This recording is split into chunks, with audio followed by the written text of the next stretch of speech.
Welcome to Art Break Live. I'm Susie Wolf, and I work in the Education Department at the Baltimore Museum of Art. And the Education Department is focusing its attention on ideas of love and community. So today we are going to look at the work of Ndebele women living in South Africa and the way that they express love and care for each other through their beadwork. And as always, if you have questions or comments, go ahead and type them below, and when we get to the live portion of the program, I'll take a look at them then and try to answer. And during that live portion, I'm also going to show you some beads that are very similar to the ones that an Ndebele woman may have worked with, as well as some beading techniques. So the exhibition we are going to look at is called Adorned, African Women and the Art of Identity. And it focuses on women from a number of countries in Africa, but we are going to focus on South Africa and the Ndebele women in particular who live in the northeast part of that country. And Ndebele mothers and aunts and women in the community would bead garments as a celebration of various stages in a girl's life and into a woman's life. And the wearing of the beading would start very young, as you can see with this sweet little toddler girl. She wears a front apron, and it's called a gabi, and it is fringed at the bottom, and then has a beadwork band around the waist to hold up the apron. And when you look at the BMA gabi, you can see that there are strings down the front that are beaded on the bottom, and then a band around that would go around the waist. And that beaded area has geometric forms in solid colors of green and blue and brown that are outlined with black beads and then set off by white beads. And we'll see that come up again later.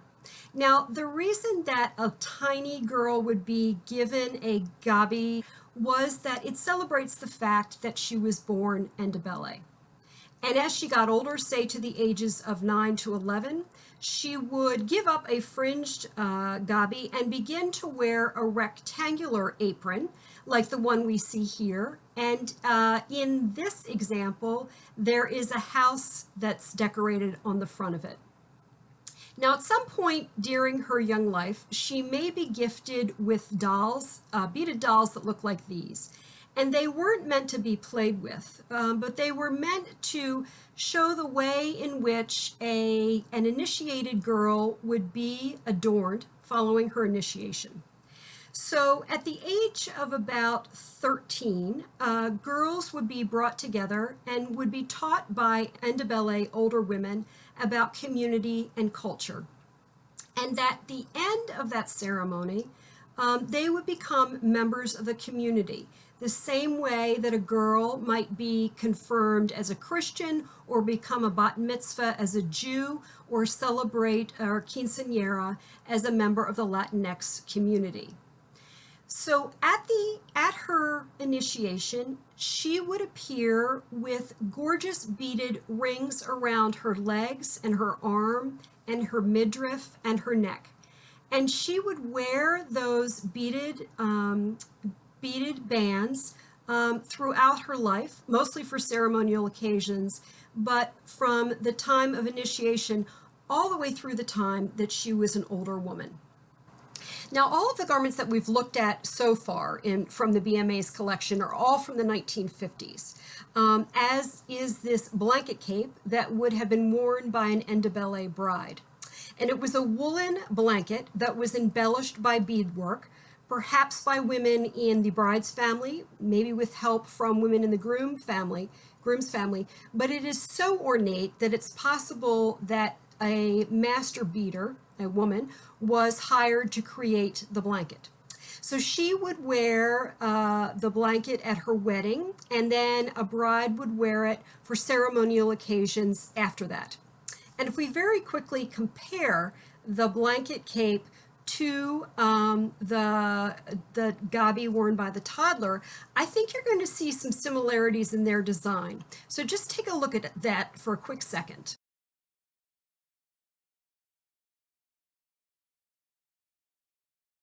So some similarities that I see are the use of geometric shapes. So triangles, squares, and rectangles are used. Blocks of color are used. And outline shapes that are outlined with black beads and then white as part of the design. All these things, shape, color, outline, and use of white, all together create a style that is unique to the Ndebele. So I want to show you one more thing, and that is the outfit that may have been worn by a different bride. This was made in the 1980s. It too is a cape that has been embellished with beads. But in this case, the bride wore a beaded veil as well as a beaded train that goes down the back of the cape.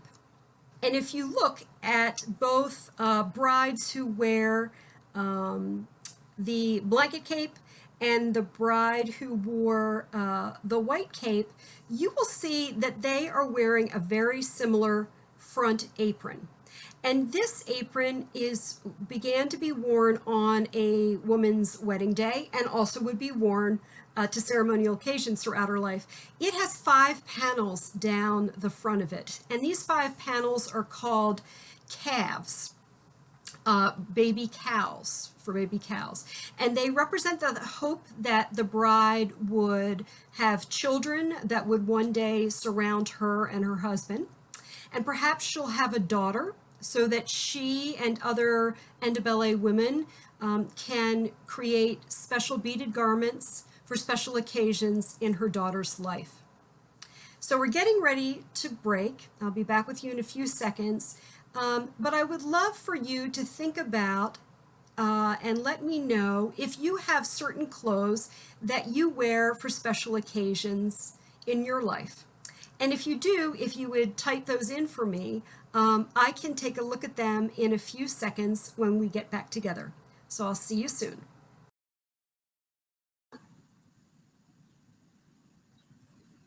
Hey everyone, I hope you enjoyed looking at the beadwork. I'm going to take your comments and questions in just a few seconds, but I wanted to show you some beads that are almost exactly like those used by Ndebele women in the works of art that you saw. And then I'm going to show you a quick beading technique. So first, let me pull this down so you can see. These are glass beads that are tied together. And during the 19th and 20th century, you can see how small they are by comparing it to the dime. During the 19th and 20th century, this area in South Africa, Northeast South Africa, was the largest importer of glass beads in the world. And that is because they were used so much by Ndebele beaders. And in fact, the earliest beads that have been found in that region are from 600, and those came from the Middle East. So the history of beading in the area goes back for centuries. All right, so let me show you what I've done here. I've done a little sample to show you, and I've used some really big beads just so that this would be clear to you. So what you're seeing down below here is what we see on the gabi. There's a little part of the gabi that I'll show you in just a second, but this is called a ladder stitch, and it's used mostly for borders on in beading. And it's called a ladder stitch because the string goes in and out, back and forth between these beads to create a very strong border pattern. Okay, and what I'd love to show you now is called, I'm gonna put this on my hand so that you can see it better. This is called a herringbone stitch, and I'm going to demonstrate it in a second. But what it creates are these lines of beads that point in and out of each other. Do you see that they're on diagonals? And what happens is, as these beads are sewn in in rows that go across. It creates a herringbone pattern. And in fact, in beading, this pattern is known as the Ndebele pattern because it came from Ndebele women. So this is what we do. I'm just going to demonstrate it quickly. See that this is separated from this area here. So when I do my beading, those will come back together. All right, so I have 2 beads on my string, and I'm going to go down through.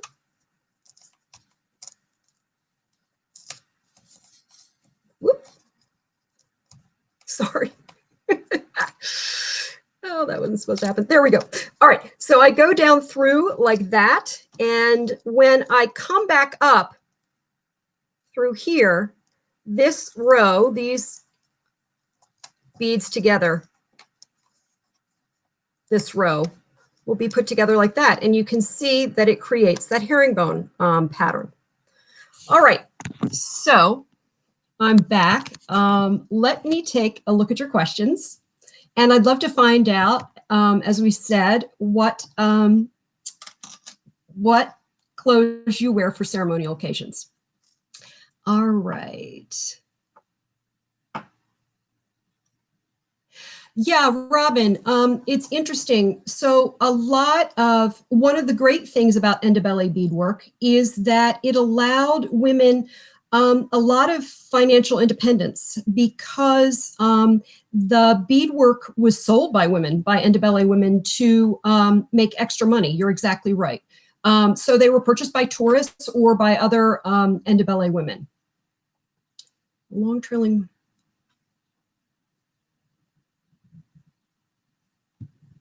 All right. So, Robin, again, your question about the wedding beaded strip that goes down the back of the white cape.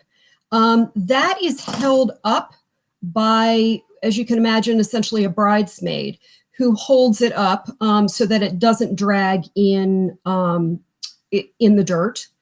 And so I've never seen it in the dirt as to imitate a snake's tail.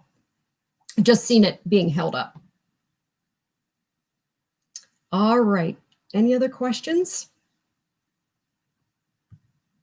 Well, I'd love to see, Andrea, if you don't mind, would you please pull up the image of Esther Mulungu painting, and I can talk about mural painting. All right. So during apartheid, which was the legal discrimination against Black South Africans, the Boers, the descendants of the Dutch, white descendants of the Dutch, controlled 80% of the land, and the other 20%, all of Black South Africans were forced to move to.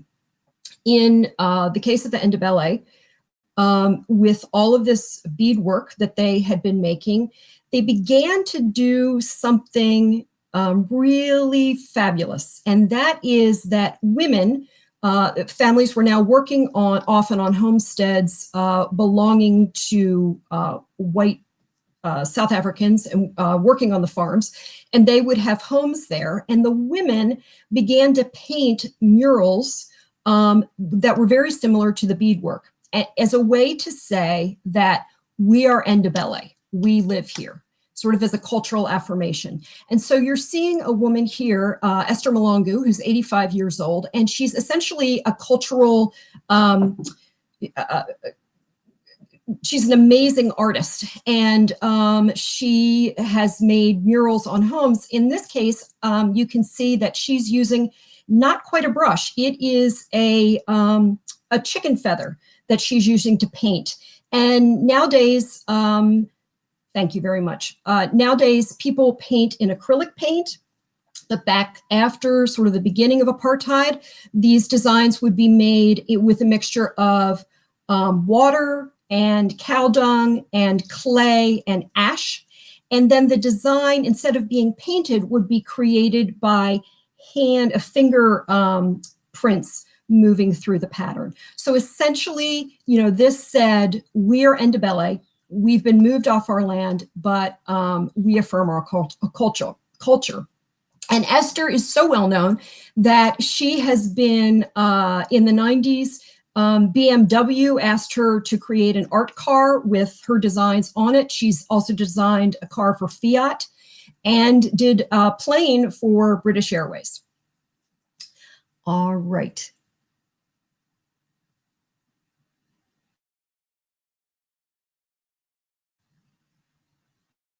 Was talking, I had asked about ceremonial clothes, and she has a dress that she wore for her wedding dress. It's fantastic. Yes, women are in charge of Robin. Women decorate the homes. And what you're seeing here is the homestead of Esther, the painter that I showed you a little while ago. And it is designs, again, that are passed down from grandmothers to mothers to daughters. Yeah, women will pass them along. All right, is there anything else? If you don't mind, Andrea, will you please pull up the gabi, the image of the little gabi first, and then fabulous. All right, so we looked at this beaded skirt for a child early on in the video. And then do you mind pulling up the detail, and I can show everybody where the 2 stitches are. Okay, so if you see at the very top, that is the ladder stitch, the orange, on the top and the bottom. The orange is that very straight, very strong pattern that generally forms the border. And then if you look between sort of the maroon square and, the maroon rectangle and the blue rectangle, you'll see some white, beads that are in the Ndebele herringbone pattern. So when I saw that, I realized that I wanted to do a demo of the beadwork. And I'm sorry, it was a little bit clumsy. Anyway, no, I don't have any pictures of the interiors. Some homesteads that can be visited by tourists have painted murals on the inside, sort of a continuation of the outside murals, but the other homes that I've seen just through doing research are plain on the inside. All right, I'll take one more question. Yeah, here is the wedding outfit. I think you were talking about, Robin, with the train down the back. All right. Well, I'm glad you enjoyed, I hope that you enjoyed today's beadwork, and I'm glad that you came to watch Art Break Live. I'll see you again in 2 weeks on Thursday, July 23rd at 2 p.m. when we'll be looking at an exhibition that is on view called Valerie Maynard, Lost and Found.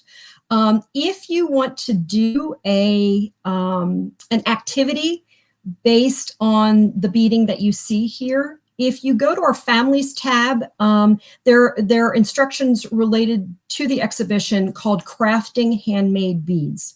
So that's something that you can do as a family.